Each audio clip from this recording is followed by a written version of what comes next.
I love the truth that the Trinity, God the Father, God the Son, God the Holy Ghost, are all together in the baptism of the Lord Jesus Christ. Pansinin po ninyo, si Jesus ang binautismuhan, nagsalita ang Ama, ang Father, no? Tapos, nag-descend kay Jesus yung Holy Spirit in a form of a dove. Ang ganda. Alam po ba ninyo ang Bible, punong-puno ng mga revelations. Maski sa mga simpleng bagay at mga pangyayari na ipinapakita. Okay? Especially sa buhay ni Jesus. Makakakita tayo ng magandang revelasyon.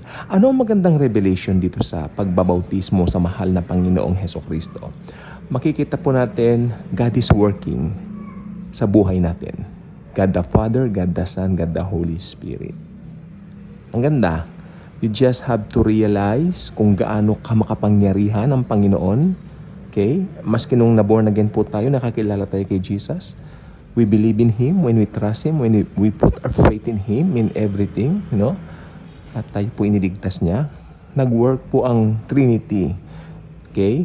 Siyempre si God the Father, ang siya pong naging tatay na natin, naging father na natin, no? At ang God the Son, siyempre siya po ang dahilan. Bakit po tayo naligtas? Dahil siya po yung namatay sa krus ng Kalbaryo. Tapos ang Holy Spirit, siyempre, siya na po yung nagli-lead po sa atin. Siya yung nag-seal sa atin. Siya yung nagtatak sa atin. Ang ganda. Okay? So sa buhay ng isang believer, wala pong dahilan para magduda tayo, matakot tayo. Walang dahilan para tayo po ay manlupaypay.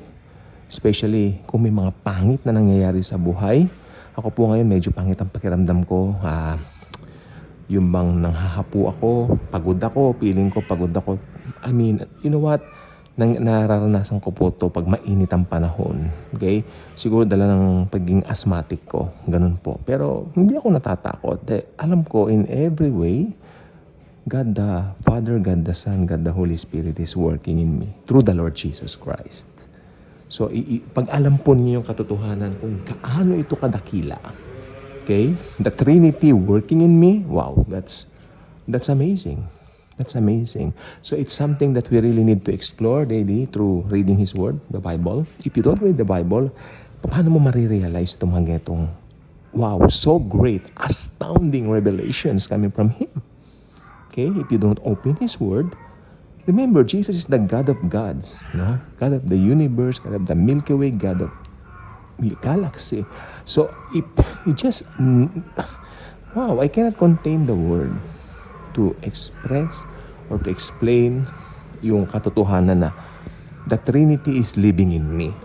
Okay? At iniligtas nila ako. Okay? Through the Lord Jesus' finished work on the cross. At hindi po natapos doong niligtas lang ako.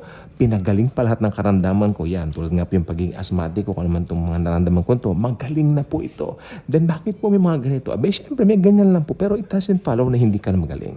Magaling ka na. Magmamanifest ang kagalingan. Keep on declaring. Nakalagay po sa Bible, death in life is in the power of the tongue. Kung ano yung dinideclare mo, yun ang mangyayari sa'yo. Okay? Sapagkat makapangyarihan po ang ating mga dila. So, you just need to realize that truth. Okay?